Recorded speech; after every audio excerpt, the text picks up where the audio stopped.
Welcome to Coin Up Adventures, and my name is Ames, your host, and I'm going to give you a bit of backstory on this new channel that I'm creating. This channel will be all about coin operators and their roots, and basically all of the funky stuff that has ever happened. I'll give you a good example. Myself, I purchased what used to be Henry Amusements in the Ottawa-Gatineau region. I operated for, I'd say, about 10 years, I guess, with also before I bought the company, because I also used to work for them. So maybe I'd say about between 10 and 15 years. Plus, my first job also was in another arcade called Wizard's Castle.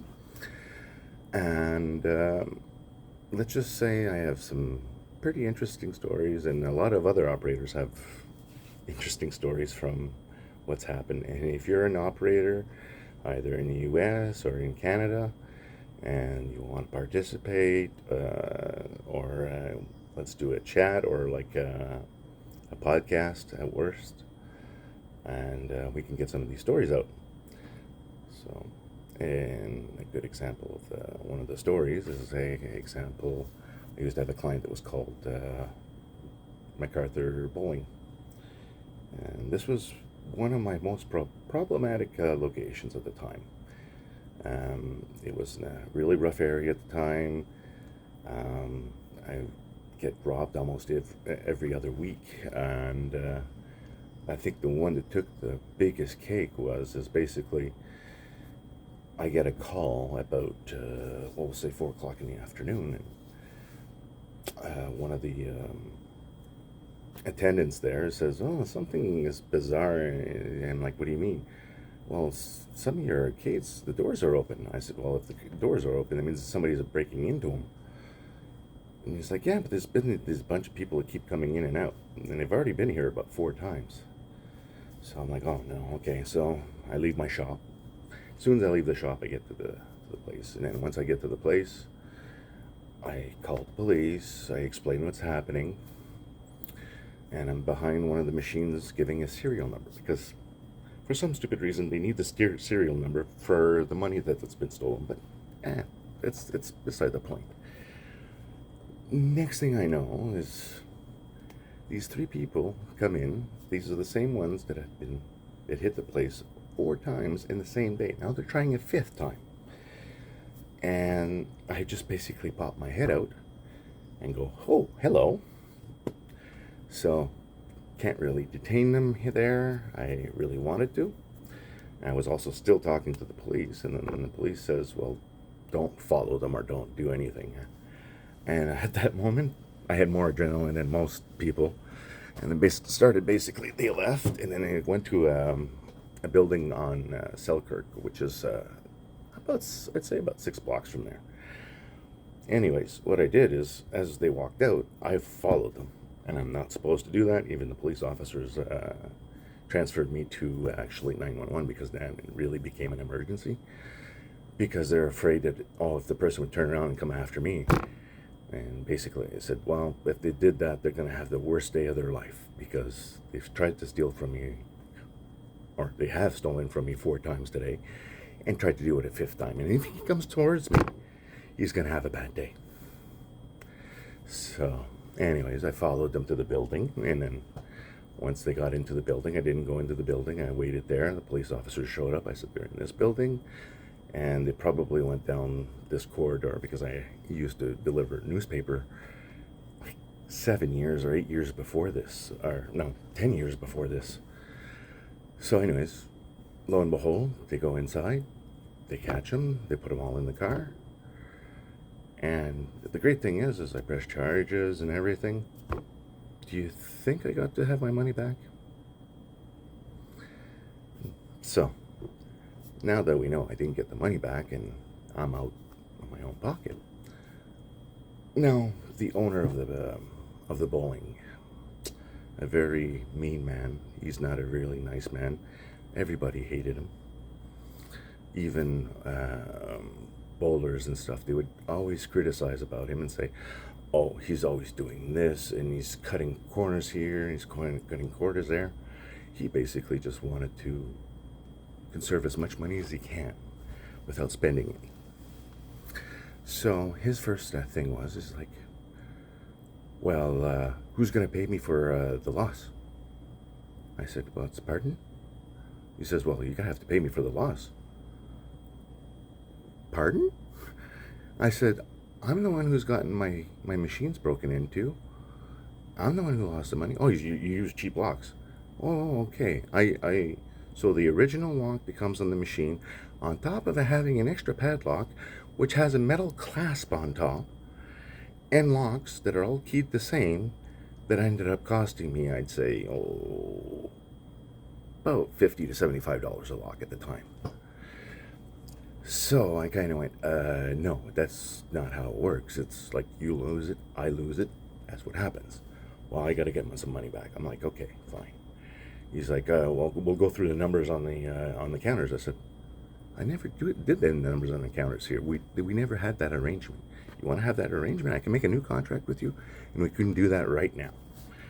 Well, no. I don't want to do that or anything.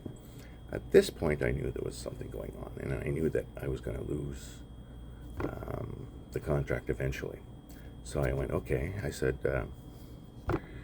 we're midway of the month. This is May, the slowest time of the year. I'll give you $300, and then we're square. And then he's like, okay, yeah, we'll do that.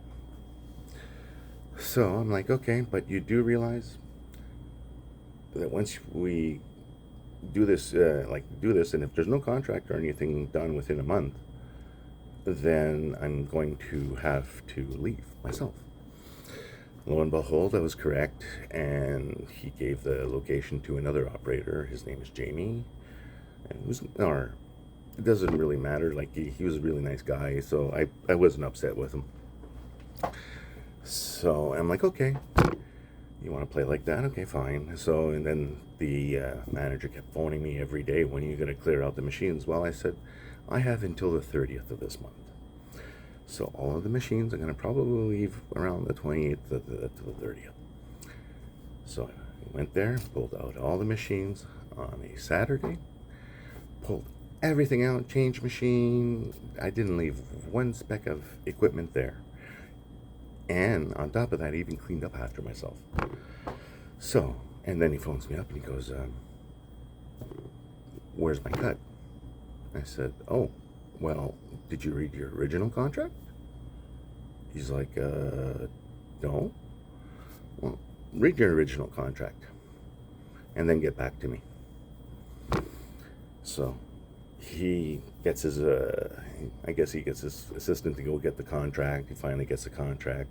He starts reading and he reads at the end, and it says, if for any reason something happens and I have to leave the location, whatever is in the machines, stays in the machines, and it belongs to me, does not get split revenue or anything.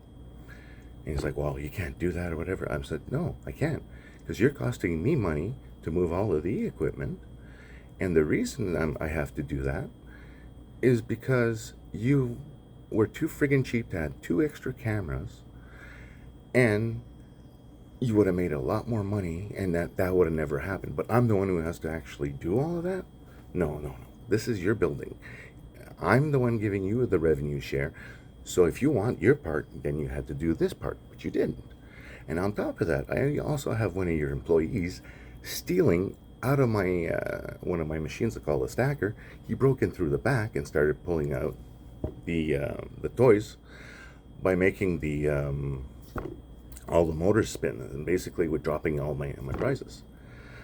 So I said, I lost about $450 there. I lost the location. So at this point, no, all the money's mine. All the equipment is mine. So therefore, you're not getting anything. And then he's bitching and he's not happy. And then I said, okay, well, you'll see with the new operator how well it'll work. Well, a new operator goes in there, probably operates 6-7 months, and made half of nothing compared to what I used to make. I had a punch machine in there. The punch machine went clear between 2,000 to 6,000 a month. And the 6,000 a month is generally around June, like this time of year, June, July. Just when there was a lot of school parties. So when they'd come in and they would really play that game. So I could make a buttload of money on that. And then I had what do you call it? I had the set of Needs for Speeds there. It was making good money. A dance machine was making also good money. It was just like I had just the right machines in there, and everything was going gangbusters. I even had a Star Trek, not Star Trek. Well, I had the Star Trek pinball there from Stern. I also had the Star Wars trilogy big arcade machine, which was awesome. You know, a lot of people love to play it. It's probably one of Sega's best work I found. And actually, that's a machine I regret selling because I didn't have the place for it after, and I had to sell it off. Actually, it's one of my videos that's the most viewed, and that was just when I was selling it so I can make a video to show what was working. Anyways, so on this channel, what's going to happen is on every other day, I'm going to make another video. I'll give you another story of what's going on, and then once I get into the groove, I have many stories. It's like the amount of stories I have is crazy. But what I can do is once I'll be giving you those stories, I'll be working with other operators like the original person that I bought the company from. I used to talk to his father a lot, and his father passed away, unfortunately. But he still has all of this knowledge and all the funny stories that goes with it. I have some other stories, some that are gruesome, some that are horrible, some that are just downright ridiculous. So stay tuned, and I hope you will subscribe, and thank you for taking the time. Have a great day.